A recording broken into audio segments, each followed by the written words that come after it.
Praise lord. ఈ దిన వాగ్దానము యెషయా 45:2.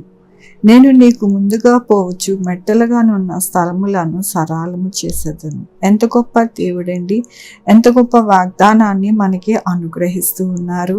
దేవుడి దినమున ఏమంటూ ఉన్నారంటే, నీకు ముందుగా ఏవైతే మెట్టలుగా ఉంటాయో వాటిని అన్నిటినీ కూడా సరళం చేస్తానంట. మన జీవితాలలో మెట్టలుగా ఎంతో కొండలుగా గుట్టలుగా ఎన్నో కనపడతా ఉంటాయి, అప్పులు కనపడతా ఉంటాయి, అలాగే అనేకమైన ఇబ్బందులు, అనారోగ్యము అన్నీ కూడా మనకి కనపడతా ఉంటాయి. కానీ మన దేవుడు మనకి ముందుగా వాటిని అన్నింటినీ కూడా తొలగించి మన జీవితాలలో సంతోషమయముగా ఆనందమయముగా దేవుడు ఉంచుతాను అంటూ ఉన్నారు. దేవుని యొక్క వాక్యములోను పేరు పెట్టి నిన్ను పిలిచి ఇశ్రాయేలు దేవుడైన యెహోవాను నేను అని నీవు తెలుసుకున్నట్లు అంధకార స్థలములలో ఉంచబడిన నిధులను రహస్య స్థలములోను మరుగైన ధనమును నీకు ఇచ్చేదను. అవునండి, మన జీవితాలలో ఎల్లప్పుడూ కూడా ఆయన యొక్క కృప, ఆయన మనల్ని పేరు పెట్టి పిలుచుకొని ఆయన కృపని మనకి అనుగ్రహిస్తాను అంటూ ఉన్నారు. అలాగేనా అంటే ఆయన యొక్క ధననిధితో మనకి అనుగ్రహిస్తారంట. అలాగే అంధకార స్థలములలో దాచబడిన నిధులను మనకి అనుగ్రహిస్తారంట. నిజమండి, మన జీవితాలలో మనకి తెలియదు ఏది ఎలాగ వస్తుంది, ఎలాగ మన జీవితాలు మారుతాయి అనేది మనకి తెలియదు. కానీ మనల్ని పేరు పెట్టి పిలుచుకున్న మన దేవునికి సమస్తమును తెలుసు.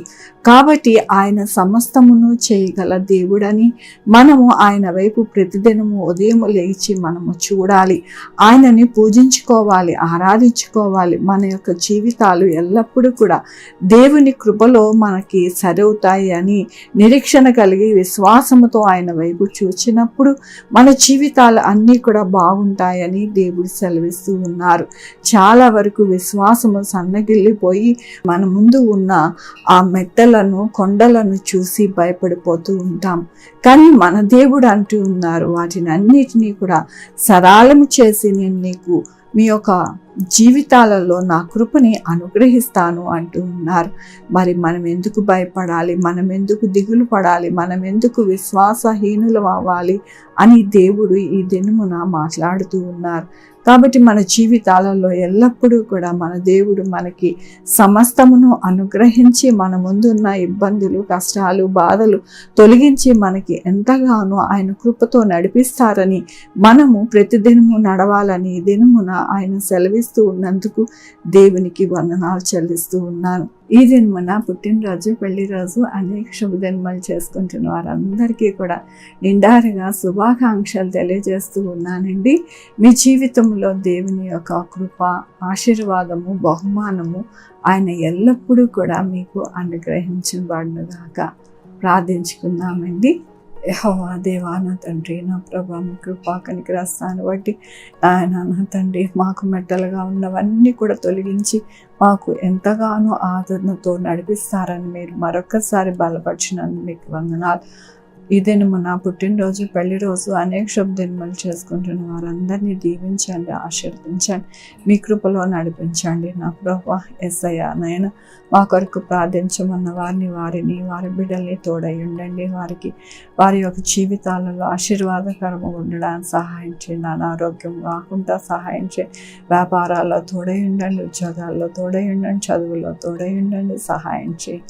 ఆయన sugar, BP, thyroid, heart problem, kidney problem, AIDS, cancer, నరాల బలహీనత, పెరాలసిస్, గ్యాస్ట్రిక్ ట్రబుల్, ప్రతి విధమైన అనారోగ్యాన్ని తీసివేసి స్వస్థపరిచి యెహోవా నేనన్నారు మీ కృపను వేడుకుంటున్నా.